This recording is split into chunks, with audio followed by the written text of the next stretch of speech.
A single book has shaken the entire Dance Moms community, reopening wounds many believed had been buried for years. She detailed the comments that targeted her identity, the atmosphere that had shaped her childhood, and the subtle and overt forms of exclusion that she had navigated with quiet resilience. Sudden visibility of these moments transformed the show from a nostalgic memory into a case study of how children navigate systems that prioritize entertainment over well-being. Simultaneously, the media avalanche created an unexpected outcome. Discussions that began with criticism gradually shifted toward broader reflection about the culture of competitive dance, the pressures placed on young performers, and the responsibilities of adults who guide them. Christi's emotional admission that she had been blind to certain experiences resonated deeply, encouraging others to reconsider how they process the struggles of people around them. The discourse moved beyond the individuals involved and became part of a larger dialogue about accountability and empathy. In this intense and ever-expanding conversation, one insight became clear. Nias' memoir did not simply recount the past. It forced the Dance Moms community to acknowledge the hidden layers of a story they thought they understood. And as the media continued to amplify every reaction, every statement, and every moment of reflection, the collective reckoning grew into a phenomenon of its own, shaping the contours of the narrative in real time. As the discussion surrounding Nias' memoir expanded, a decisive turning point began to emerge. The debates that had started as disagreements about courtesy and communication evolved into something far more revealing, a public confrontation with the emotional and structural realities that shaped the Dance Moms environment. These experiences, once dismissed as fragments of competitive drama, now stood as evidence of a broader pattern, one that illuminated the underlying tensions within the cast and production environment. What had initially appeared to be just another eruption of online drama transformed into a moment of collective reckoning, marking the most intense wave of reflection the community had seen in years. The darkest hour of this unfolding situation became clear when Holly's firm and unfiltered response spread rapidly across social platforms. Her message, grounded in both clarity and controlled anger, asserted that individuals who had not taken the time to read the memoir were nevertheless attempting to discredit its content. According to her statement, their reactions shifted attention away from the critical issues of discrimination described by Nia and instead focused on feelings of personal inconvenience. Holly's phrase, "shame on you. You should be embarrassed," resonated with a striking intensity because it expressed frustration with a pattern that had long existed, the tendency to deflect rather than confront difficult truths. This reaction marked a moment when the emotional undercurrents of the cast resurfaced with unmistakable force. At the same time, Kelly Hyland faced considerable backlash. Viewers interpreted her podcast remarks as dismissive of Nias' experience, especially given the severity of the comments described in the memoir. People questioned why the expectation of a heads-up seemed to take precedence over acknowledging the emotional toll of discriminatory treatment. Yet the book did more than spark public reflection. This public criticism intensified the pressure on Kelly, drawing renewed attention to confrontations from earlier seasons of the show and to unresolved tensions that had existed long before the memoir was published. The situation became not merely a disagreement about communication, but a symbolic confrontation between two understandings of responsibility: the responsibility to respect someone's personal story and the responsibility to maintain relationships formed under difficult circumstances.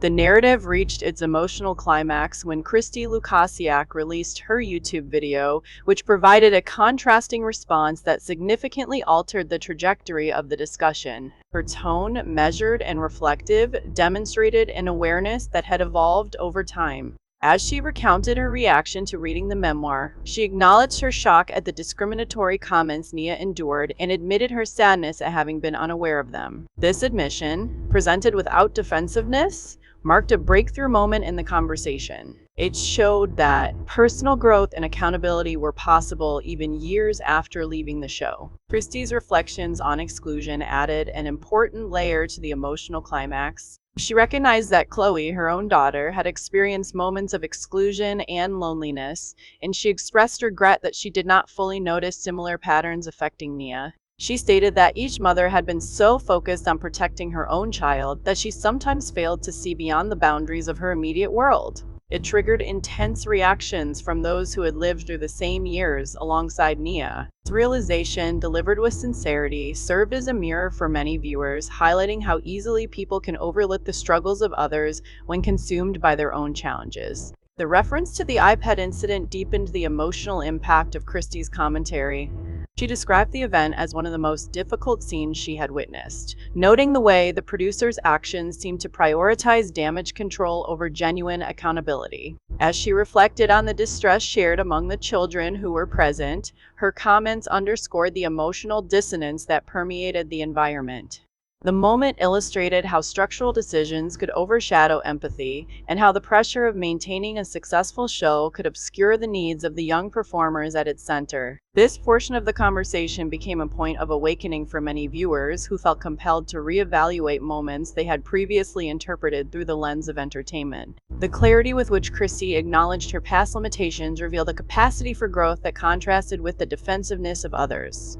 Her statement, "You get all of the flowers, but more importantly, you get the crown," directed toward Nia, symbolized her recognition not only of the pain described in the memoir, but of the strength required to articulate it. As the media reaction continued to expand, the narrative shifted from conflict to transformation. The breakthrough lay not in unanimous agreement, but in the willingness of multiple participants to reconsider their roles within a complex history. Conversations surfaced about responsibility, misunderstanding, and the invisible burdens carried by young performers. By admitting what she could have done differently, Christi reframed the conversation from one of defensiveness to one of accountability. Her perspective demonstrated that acknowledging past blindness is not an admission of guilt, but an act of maturity and empathy. It encouraged viewers to apply the same level of reflection to their own interpretations of the show. This shift marked the final evolution of the unfolding narrative.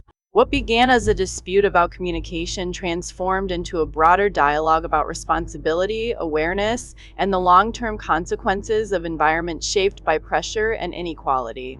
Nias' memoir became more than a recollection of personal experiences.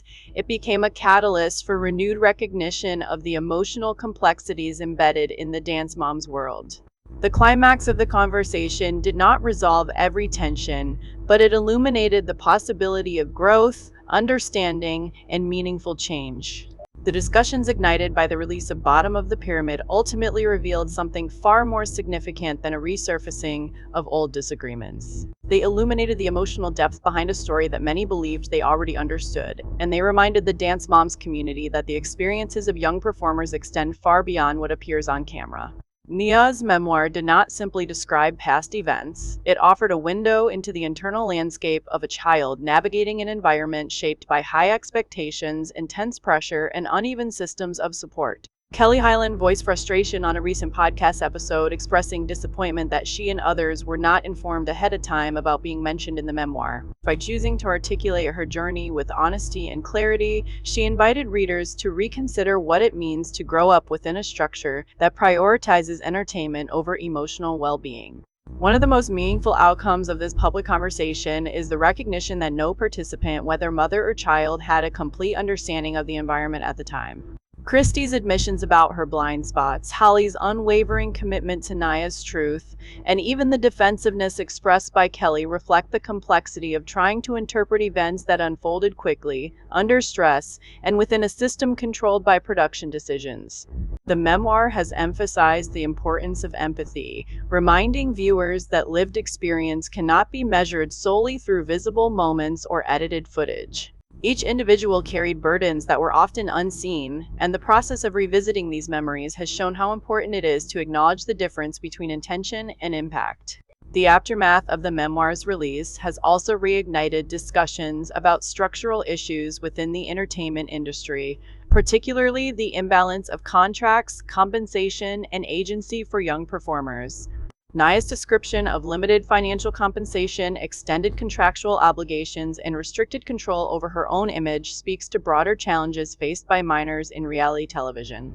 As viewers reflect on this information, the conversation has expanded to include a more critical understanding of the systems that shaped not only Dance Moms, but many similar productions. This recognition underscores the importance of advocating for transparency, fairness, and emotional protection for children who find themselves in the public eye. Yet, despite the intensity of the debates that followed, the most lasting impression is the sense of maturity and growth that emerged from the individuals involved. Her remarks, which she delivered without hesitation, quickly stirred additional controversy, raising questions about fairness, perspective, and the right to narrate one's lived experiences. The public responses, particularly Christie's thoughtful reflection, demonstrate that acknowledging past limitations is not a weakness but an act of accountability. The willingness to examine mistakes, understand overlooked moments, and offer support to those who face greater challenges is a reminder that change often begins with awareness. The memoir has become a catalyst for empathy, urging the community to move beyond defensiveness and toward a deeper understanding of the experiences of others. As the Dance Moms community continues to process the revelations and emotions stirred by Nia's memoir, one truth remains clear: the story has expanded beyond the boundaries of a television show. It has become a reflection on resilience, responsibility, and the enduring impact of childhood experiences. The discussions that have emerged are not merely about revisiting the past, but about learning from it and recognizing the need for compassion in environments where pressure can obscure humanity. What do you think about the reflections that have unfolded, and how do you interpret the emotional journey revealed through this memoir? Share your thoughts below and join the conversation as the community continues to explore the lessons that can be learned from both the challenges and the triumphs that shaped this story. In contrast, Holly, Nia's mother, stepped forward on social media to affirm that neither she nor her daughter owed anyone a warning.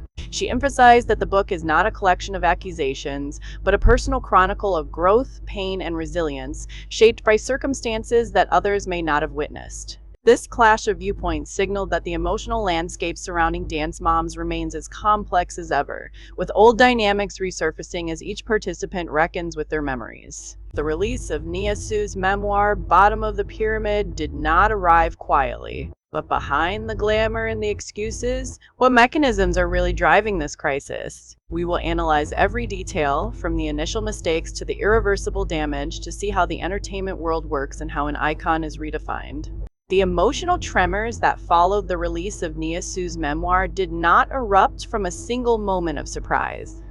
They originated from the years of unresolved tension embedded within the Dance Moms environment, tensions that many participants had internalized without fully understanding their long-term impact. To uncover why this book has generated such a powerful reaction, it is necessary to examine the roots of the conflict, the dynamics that shaped the cast, and the unspoken hierarchies that define the earliest seasons of the series. At the center of this renewed discussion is Nia's decision to openly describe the discriminatory language and behavior that she experienced during her time on the show. According to her account, the most painful moments were not always the dramatic confrontations captured on television, but the quieter remarks that targeted her identity, including comments about her hair and her appearance. One line in particular, which she recounts in her book, implied that she should wish for what was described as white girl hair. The weight of such a statement, directed at a young performer who is already navigating immense pressure, becomes clearer when viewed through the lens of childhood development and visibility. The language carried implications far beyond the competitive context, and it introduced a narrative about belonging that Nia was forced to confront alone. It entered the public conversation like a sudden gust of wind, lifting the veil off familiar memories and forcing an entire fandom to re-examine what had been accepted, minimized, or overlooked. These revelations form the core of Nia's story, and they raise questions about responsibility within the cast and the production environment. Why did these moments go unchallenged? Why were they not addressed more directly? Nia's memoir does not accuse individuals of deliberate harm. Rather, it documents how harmful systems can remain intact when participants focus primarily on their own survival. Through this perspective, her experience becomes both personal and systemic, shaped by decisions made by adults who were each navigating their own challenges within a demanding show. Kelly Hyland's response, delivered on her podcast, highlights this complexity. She expressed frustration that she did not receive prior notice about being mentioned in the memoir, stating that her daughters were not present for the majority of the events described. From Kelly's viewpoint, the fairness of recounting past experiences is connected to whether all individuals affected were given a chance to prepare for public discussion. Her remarks suggested a belief that courtesy should have been extended because the book involved multiple families who shared the screen for years. However, Holly's response offered a contrasting interpretation of responsibility. Within hours of the book reaching readers, online forums reignited, commentary channels surged with new content, and former cast members found themselves drawn back into a narrative they had once tried to leave behind. In a TikTok video, she emphasized that Nias' lived experience is her own to share, and that neither she nor her daughter is obligated to obtain permission from other cast members to describe what occurred. Holly asserted that some of the criticism directed at the memoir came from individuals who had not even read the book, which in her view detracted from the seriousness of the issues raised. Her message underscored a central argument: the memoir exists to address discrimination and mistreatment, not to reopen interpersonal conflicts or resurrect old interpersonal grievances. The divergence between Kelly and Holly's reactions illustrates a deeper divide that existed even during filming. Each mother operated within a high-pressure environment that demanded near-constant advocacy for their children. As a result, it became easy for cast members to overlook the experiences of others. Christi, who initially remained quiet during Kelly's on-air complaints, later acknowledged this dynamic in her own YouTube video. She stated that she had been unaware of many of the comments directed at Nia and admitted that reading about them for the first time made her feel a sense of regret. Her emotional reaction, described with honesty and clarity, revealed how little many parents knew about what occurred when their children were separated into different areas of the studio. This acknowledgement points to a structural issue that extended far beyond interpersonal misunderstanding.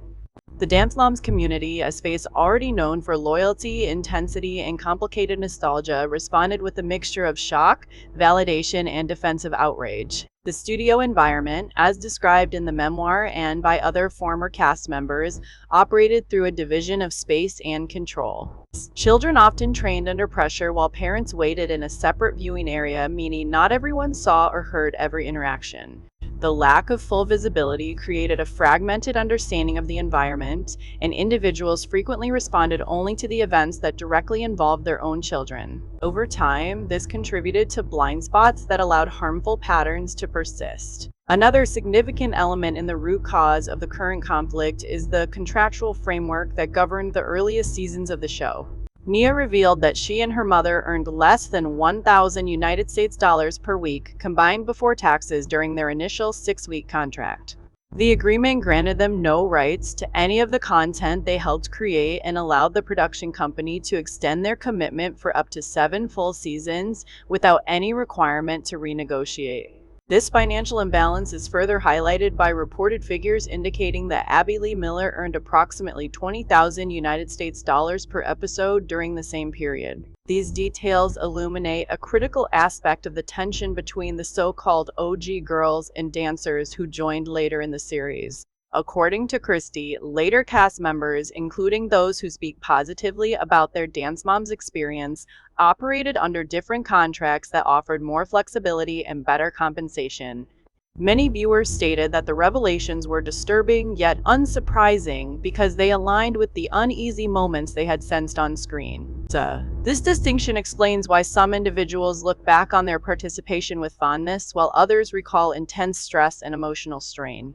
The experiences were not uniform, not because one group exaggerated or minimized, but because structural conditions genuinely differed across seasons. When all these factors converge, they reveal a complex interplay of identity, pressure, visibility, and contractual obligation. Nia's memoir did not create these issues. It merely placed a spotlight on the conditions that shaped them. Her willingness to articulate her experience has reawakened conversations that were left unresolved, and it has challenged the community to reconsider how young performers were affected by systems that prioritize ratings, drama, and production value over emotional well-being. The release of Nias's memoir did more than reopen old conversations. It ignited an immediate and sustained response across social media platforms, commentary channels, podcasts, and fan communities that had remained active long after the original episodes of Dance Moms concluded. What unfolded was not a simple exchange of opinions, but a full-scale media avalanche in which every participant, from former cast members to longtime viewers, reassessed their understanding of what had occurred behind studio doors.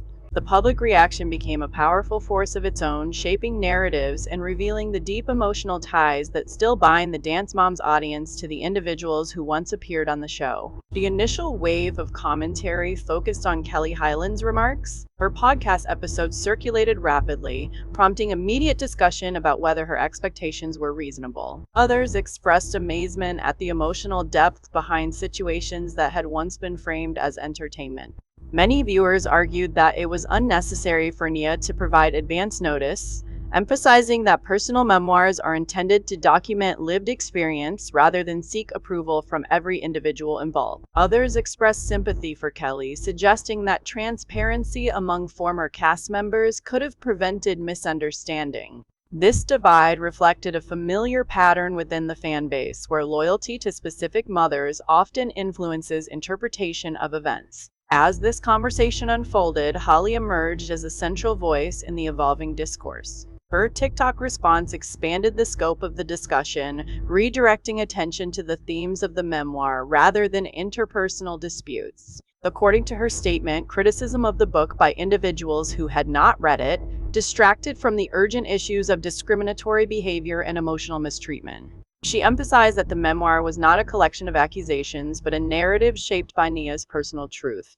This message resonated widely, inspiring many viewers to revisit earlier episodes of the show with a more critical perspective and encouraging renewed reflection on comments and actions that once seemed insignificant.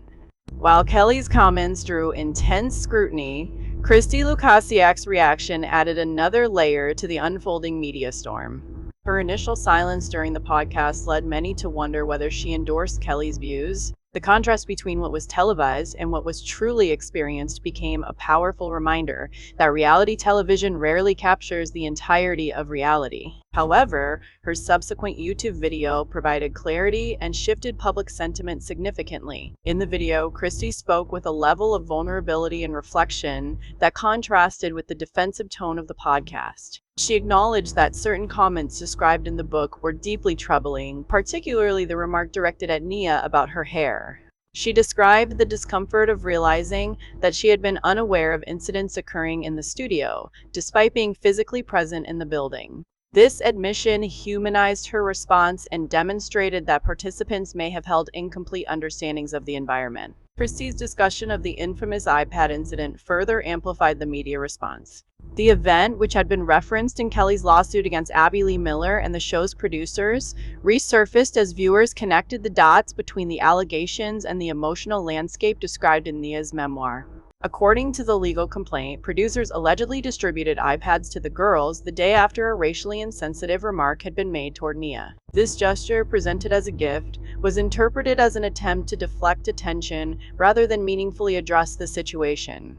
Christi's recounting of the moment, describing it as one of the most difficult scenes she had witnessed, intensified public concern about the environment in which the girls were working. What gave the memoir its emotional gravity was not only the events described, but the clarity with which Nia reclaimed her story. Her reflections underscored how structural decisions made behind the scenes influenced the emotional experiences of both children and parents. The distinction between the experiences of original cast members and later arrivals also became a topic of significant discussion online. In her video, Christi noted that dancers who joined the series in later seasons operated under different contractual terms. This observation carried substantial implications. It suggested that individuals who look back on their Dance Moms experience positively may not be minimizing the challenges faced by others. Instead, they may have genuinely participated under conditions that were less restrictive, less stressful, and more financially beneficial. This point caused a ripple effect across social media, as viewers debated the fairness of comparing experiences without acknowledging how contractual differences shaped the level of control exerted over participants. As conversations expanded, fans revisited earlier episodes, compiling timestamps and clips that seemed to align with Nia's account. Online threads analyzed body language, editing choices, and long-forgotten comments. The story evolved into a collective investigation, with viewers working to reconstruct the emotional realities behind televised scenes. In some cases, individuals expressed regret for not recognizing the implications of certain remarks when they originally aired.